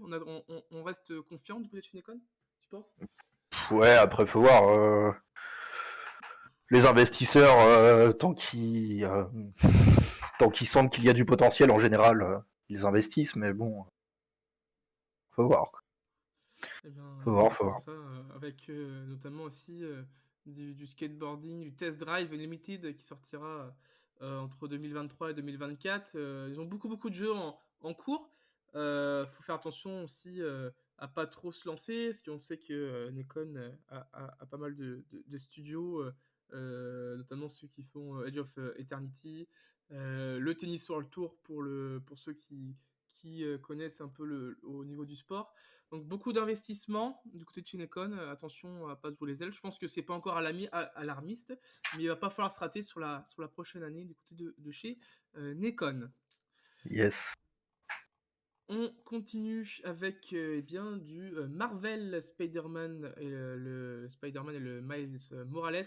À votre avis, du côté de chez Sony, à combien de ventes ils sont? Je sais pas, un petit 10-15 millions. Hein. Les deux réunis, hein, je parle. Ah, les deux réunis, bon, je sais pas, 25. Enfin, 20, 25 Ouais. millions. On est à 33 millions de ventes sur 33 millions. PS4 et PS5. Donc un chiffre inattendu qu'ils n'attendaient pas en vendre autant. C'est bien pour une exclue surtout, ouais, et surtout avec la sortie PC qui arrive le 12 août prochain. Ouais, alors attention au prix, hein, parce que sur PC Ouais. ça commence à gueuler là. Et on est en mode, on va se remettre à craquer nos jeux, arrêtez avec vos prix à 80 balles. Ça va nous saouler très vite. Je pense pas que ça sortira à 80 balles. Mais, Parce que Et FF7 Remake là qui va Miles sortir Morales, sur Steam d'après les avec les rumeurs, 3 Miles balles. Morales devrait sortir en fin d'année sur PC. Ok. Sur les dernières rumeurs qu'on a. Donc, Ouais, ils auraient pu faire une extension. bah, ils vont sûrement faire un bundle après en fin d'année, tu vois, avec les deux. je pense. Ouais, bah, j'espère. Parce que- C'est juste que de ce que je sais, c'est qu'il était pas prêt pour sortir. Il pouvait pas le sortir sur PC maintenant. Je sais pas pourquoi. Ok. Donc voilà. Donc pour fin 2022, normalement, Miles Morales sur PC. A priori, donc ça devrait encore booster, mais 33 millions sur PS4, sur PS5, mine de rien. C'est bien pour une fois que les exclus Sony se vendent. Ouais, c'est clair. Hein. C'est clair. Non, parce que c'est chiant, hein, les joueurs Sony, ils achètent pas les exclus la plupart du temps. Là où sur Switch, c'est très, très exclusivité, chez Sony, c'est 5-6 millions, 7 millions. Je trouve ça dommage, tu vois, genre pour le parc de joueurs installés, Ah bah, c'est clair. je trouve ça triste. Hein, Après, ça reste du Marvel, donc ça attire toujours en général. Ouais, ça attire, mais Et, bon. Ouais, je suis pas très fan de toutes les prods Sony, mais quand même, genre. La plupart des joueurs arrêtent pas de nous casser la tête en mode on achète Sony pour les exclus. Oui, mais non, vous faites pas de chiffres. Genre arrêtez. Genre. Non, mais c'est vrai quoi. Genre l'hôpital qui se fout de la charité. Arrêtez de faire semblant. Vous achetez une console Sony parce que c'est mainstream, c'est tout. Mais vous achetez pas une console Sony pour les exclus. Bon, peut-être pour Spider-Man, qui sait, vu les chiffres de vente. Et à l'inverse, pour comparer un petit peu, on va Tekken 7, combien de ventes depuis sa sortie? Ah putain, il y a les chiffres qui sont sortis là récemment. Je sais pas, Bah, c'est pour ça que c'est dans les bah, infos. les 10 millions, non, je crois. Ils ont dépassé les 10 millions enfin, je crois, non? Alors, Tekken 7, Ou- depuis juin 2017, donc depuis 5 ans, viennent de dépasser les 9 millions. Ah ouais, 9 millions, voilà, c'est ça. Ouais, C'est viennent pas de loin. dépasser les 9 millions de ventes, ce qui est très peu, je trouve, pour du Tekken 7. Alors, Je sais pas ce que t'en penses. en vrai, En 5 ans Tekken, c'est super cool, mais c'est de niche en vrai. Genre vraiment, c'est sur PS2, c'était à la mode, mais depuis Tekken Tournament sur 360, il y a eu pas mal de choix de développement un peu hasardeux, comme le mode tag qui s'est enlevé. Donc c'était quoi le mode tag? C'était un mode où tu pouvais carrément jouer à 4 du coup. En fait, ton partenaire du coup pouvait te passer la main directement via une simple touche et du coup ça permettait de switcher entre potes, c'était assez sympa. Et depuis qu'ils ont retiré ce fameux mode, si tu veux, c'était vraiment un mode ultra apprécié si tu veux. C'est vrai que pouvoir jouer à 4 à un jeu de combat, hors Smash, c'était trop bien, tu vois, genre t'avais 4 manettes. Enfin, c'était un peu comme le mode dans Dragon Ball Fighters où t'as 3 personnages où tu peux switch. Là, c'était pareil, sauf que c'était à 4 joueurs, tu vois. C'était super intéressant. Tu faisais du 2 contre 2 en temps réel. Il y avait des strats, machin. Ton pote te passait la main, tu lui repassais la main. Mais ils l'ont retiré, du coup, ça. Puis il y a aussi le fait que. Bah, il y a toujours les modes locaux sur les jeux de combat, mais c'est jamais aussi poussé que sur un Smash, tu vois, ou sur un Brawlhalla, etc. Ouais. Maintenant, les modes combat locaux, ouais, tu fais des combats, mais c'est tout, tu te fais chier, quoi. Genre, alors qu'avant, il y avait ce mode tag, ce fameux truc, ou même avant, tu pouvais faire le mode histoire à deux, tu pouvais, enfin, tu vois, faire des trucs. Maintenant, c'est le online qui est tout le temps poussé. Mais bon, on a beau être en 2022, on n'a pas tous une code du turfu, quoi, donc c'est assez complexe. Puis même, il suffit que le netcode il soit aux fraises, comme sur Dead or Alive 6, où c'est une purge monumentale de jouer en ligne parce que le jeu se downgrade sévère, c'est même pas un jeu PS3, c'est un jeu PS2 en ligne. C'est dégueulasse, ça rame du cul, t'as beau avoir la fibre, ça change rien du tout. Et c'est comme Smash et son netcode, hein, si t'as pas d'adaptateur Ethernet, c'est super compliqué de jouer en ligne. Donc si ton mode local derrière il suit pas, tu vois, il y a pas d'intérêt. Maintenant, les jeux de combat, c'est très PC finalement, puisque sur console, on joue beaucoup sur console, mais ça va être sur les grosses franchises, genre Naruto Storm, Dragon Ball Fighters, etc. Ouais.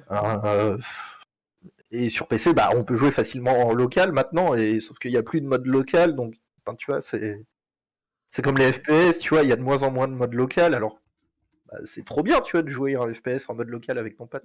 Enfin, même si toi, t'es pas très FPS, tu vois, c'était toujours très intéressant, et maintenant, c'est de moins en moins le cas. Ouais. Enfin, moi, Ok. j'adorais faire des soirées pizza en mode local, et c'est beaucoup moins le cas. Enfin, vous arrivez à la fin, les gens, je vous déteste. Ça m'étonne. On va du côté de Amazon Games qui a annoncé avoir signé avec un studio pour un nouveau titre d'action-aventure multiplateforme jouable en coop et en PVP. C'est avec Disruptive Game, c'est un studio qui a co-développé notamment Godfall, Diablo 2 et Tony Hawk's Pro Skater. Donc Ok, ça a il y a... l'air d'être quand même un studio assez sérieux. Bah, Godfall, c'est nul, mais les 2 autres jeux cités sont bien, oui. Ouais, non, mais... Donc à voir ce que ça va donner, on n'a pas plus d'infos pour l'instant. Donc du multiplateforme en coop et en PVP. Donc affaire à suivre du côté de chez Amazon Games. On va continuer du côté de chez Ubisoft maintenant avec un titre qui a été annoncé il y a un petit moment maintenant et qui est une nouvelle fois repoussé. Prince of Persia. Et oui, Prince of Persia, ils ont annoncé une nouvelle fois un report qui devait être début 2023. Il était rendu maintenant à pas avant fin 2023. Est-ce qu'on l'aura un jour fatigants. Est-ce qu'on l'aura un jour sur Prince of Persia? Ça y est, dès qu'il faut faire autre chose que du Assassin's Creed Pay to Win Service, ils sont perdus. Ah, il y en a marre. Wow. C'est le combien de reports là? C'est le 3e, 4e Ouais, report qu'ils font là. Donc je sais pas si on l'aura un jour. Hein. On sait que ils ont transféré le développement de Mumbai à Montréal. Donc je sais pas s'ils ont repris depuis le début ou presque quoi, mais c'est assez assez chiant d'attendre. Ou alors ils auraient pas dû l'annoncer aussitôt quoi, je sais pas, mais. Ouais, ou alors ils ont pris la température, ils ont vu que c'était aux fraises. Et... Parce que de base, ça devait être le 10 janvier 2021. Je veux pas dire la sortie de base. Donc, ouais. Ça commence à faire long. Ils ont pas le droit de se rater et faire un retour de Prince of Persia. Ah bah non, ils ont pas le droit de se rater, mais bon, à un moment donné, si tu l'as annoncé, ouais. c'est que quand même t'as un minimum avancé sur ton truc quoi. C'est comme leur jeu de pirate là, qui va sortir bientôt, mais du coup, ça fait, il est annoncé depuis, je sais plus, longtemps. Ouais, c'est ça. Et on va finir ces petites infos JV par cette semaine. Vous savez que c'est l'événement de la semaine. Ça a commencé avec le State of Play, c'est le Summer Game Fest qui a été lancé par le State of Play le week-end dernier. Ce soir à 18h, nous suivrons la conférence de Limited Run, le Summer Game Fest où nous sommes très heureux de vous dire que nous sommes co-diffuseurs officiels du Summer Game Fest. Et donc le 9 juin, soyez bien là avec nous pour les annonces. Le Summer Game Fest nous verra notamment du Gotham Knight. Je sais qu'on avait découvert lors du DC, la soirée DC avec Flo à l'époque. On en reverra des images lors de ce Summer Game Fest. Je ne dirai pas plus sur les jeux qui seront présents sur ce Summer Game Fest. Bien entendu, j'ai pas le droit. Mais il va y avoir des belles annonces, des belles choses. Donc soyez avec nous. On a un programme vraiment tout au long de la semaine avec ce Summer Game Fest. Notamment dès aujourd'hui avec le Limited Run Games. Demain, repos. Demain, je serai de repos. Je streamerai peut-être demain soir. Je sais pas, rester à l'affût. Mercredi le 8 juin avec du Blind Voice in Gaming, le 9 juin avec le Upload VR Showcase suivi du Summer Game Fest à 20h qui sera le plus important, la grosse conférence de cette semaine, le 10 juin avec l'IGN Summer of Gaming, le Netflix Geek Week Gaming, pardon. Le Tribeca Games le 11 juin, alors ça sera avec Eurons. Moi je streamerai peut-être, je serai peut-être en stream en direct parce que vous le savez, nous sommes avec les Miss du côté de Mademoiselle Pays de la Loire, donc je streamerai peut-être, mais si je peux pas, Eurons prendra le relais. Avec donc du Tribeca Games, du Guerilla Collectif, le Wholesome, le Future Play et le Future Game Show. Et puis de retour du week-end de Mayenne le 12 juin avec le Xbox Showcase et le PC Gaming Show. Donc gros programme tout au long de cette semaine. Samedi, nous serons du côté de Mademoiselle Pays de la Loire. Nous sommes très heureux d'élargir encore une fois notre domaine de compétences. Ça va être la folie, j'espère. J'espère que ça va être bien. On verra bien, en tout cas, un nouveau partenariat donc, qui, on espère, durera. Voilà pour cette émission. Je pense qu'on a fait à peu près le tour, les amis. Yes. On va terminer cette émission. On va faire une pause, les amis, 10 minutes, un quart d'heure. On reviendra vers 17h, vers 16h45 à peu près, avec du Rocket League. La journée continue ensemble sur la chaîne. 16h45, on revient pour du Rocket League. On fera une petite pause vers 17h30 pour se plonger ensuite vers le Limited Run Games. Et ensuite, on retournera sur du Rocket League jusqu'à 20h, 20h30 à peu près. Donc, gros stream aujourd'hui. J'espère que ça vous fait plaisir pour la reprise de cette semaine. On est ensemble jusqu'à minimum 20h30, les amis. Merci d'avoir suivi cette émission. Merci Eurons, merci Flo. On se retrouve à la fin du mois pour la nouvelle émission Coffee Time. J'espère que vous serez là pour le prochain épisode. Cette fois-ci, ça sera vraiment en fin de mois, parce que je crois que c'est... je l'ai posé. Ce sera en fin de mois, ouais, ce sera le 3 juillet prochain. Voilà, le dimanche 3 juillet à 14h pour la prochaine émission de Coffee Time. Merci d'avoir suivi, les amis. À tout de suite si vous restez avec nous. Sinon, je vous souhaite un bon dimanche. Non, on est lundi, les amis. Un bon lundi, une bonne semaine. Et on se retrouve très très vite pour la suite des aventures en live. Bye tout le monde. Bye bye. Salut.